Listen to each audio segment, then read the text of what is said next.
بسم اللہ الرحمن الرحیم۔ السلام علیکم ورحمۃ اللہ وبرکاتہ۔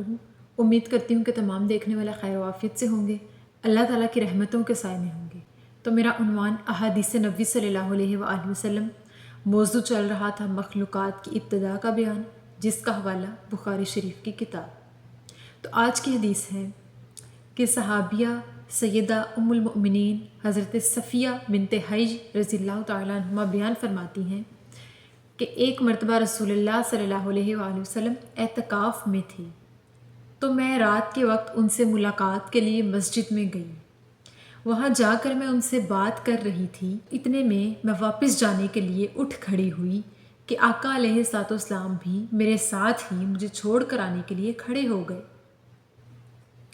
اور جب آقا علیہ الصلوۃ والسلام مجھے چھوڑنے کے لیے مسجد سے باہر نکلے تو ادھر سے دو صحابی گزر رہے تھے، اسید بن حذیر اور عبادہ بن بشر۔ انہوں نے آقا علیہ الصلوۃ والسلام کو دیکھ کر اپنی رفتار تیز کر دی۔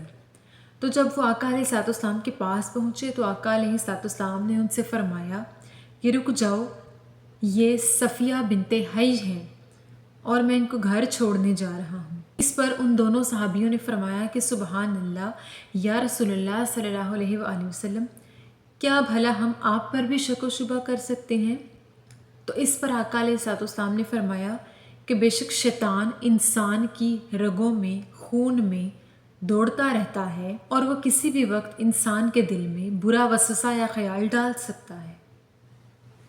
اس حدیث مبارکہ کی وضاحت یہ کہ ایک مرتبہ رسول اللہ صلی اللہ علیہ وآلہ وسلم مسجد میں اعتکاف میں بیٹھے تھے کہ اتنے میں ان کے پاس ان کی زوجہ محترمہ صفیہ بنت حیی تشریف لے کر آئیں اور وہ ان سے ملاقات کر کے جب واپس جانے لگیں، اٹھ کھڑی ہوئیں، تو اس پر آقا علیہ الصلوۃ والسلام بھی ان کے ساتھ کھڑے ہو گئے تاکہ انہیں گھر تک چھوڑ کر آئیں۔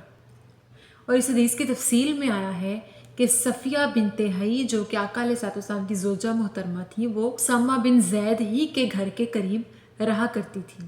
تو آقا علیہ الصلوۃ والسلام ان کو واپس گھر چھوڑنے کے لیے اٹھ کھڑے ہوئے اور مسجد سے نکلے، اور جب انہیں چھوڑنے کے لیے جا رہے تھے تو دو صحابی، جن میں سے ایک کا نام اسید بن حذیر تھا اور دوسرے کا نام عبادہ بن بشر تھا، انہوں نے آقا علیہ الصلوۃ والسلام کو دیکھ کر اپنی رفتار تیز کر دی اور ان کے قریب ہونے لگے تاکہ جان سکیں کہ رات کے وقت آقا علیہ الصلوۃ والسلام ایک عورت کے ساتھ کہاں جا رہے ہیں اور یہ کون ہے۔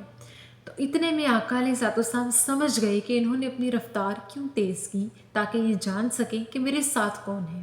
تو آقا علیہ الصلوۃ والسلام نے اس بات کی تحقیق کرتے ہوئے انہیں بتا دیا کہ میرے ساتھ میری زوجہ محترمہ سیدہ صفیہ ہے۔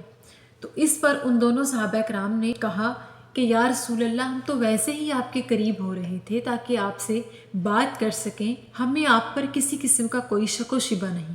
تو آقا علیہ الصلوۃ والسلام نے فرمایا کہ میں جانتا ہوں، لیکن بے شک شیطان انسان کی رگوں میں، خون میں تیزی سے دوڑتا رہتا ہے اور وہ کسی بھی وقت انسان کا دماغ خراب کر سکتا ہے، انسان کے دل میں برا خیال یا برا وسوسہ ڈال سکتا ہے، کسی کے متعلق، کسی کے خلاف کوئی بھی بات ڈال سکتا ہے۔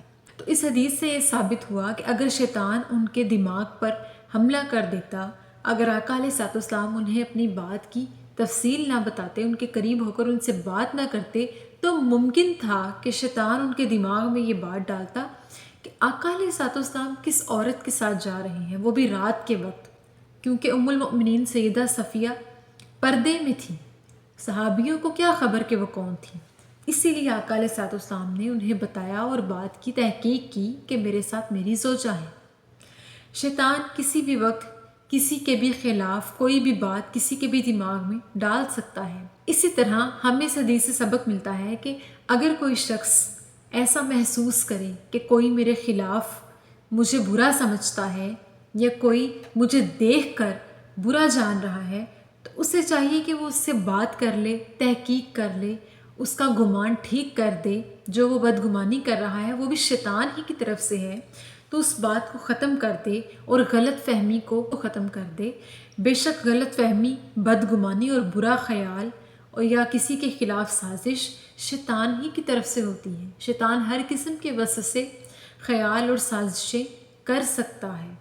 تو ہمیں چاہیے کہ ہم ہر وقت اپنے دماغ کو حاضر رکھیں اور ہر وقت اللہ سے پناہ مانگے کہ اللہ ہمیں شیطان کی گمراہی سے محفوظ فرمائے۔ اللہ تعالیٰ سے دعا ہے کہ اللہ پاک ہمیں ہر قسم کی گمراہی سے بچائے اور شیطان کے شر سے محفوظ فرمائے۔ آمین ثم آمین۔ شکریہ۔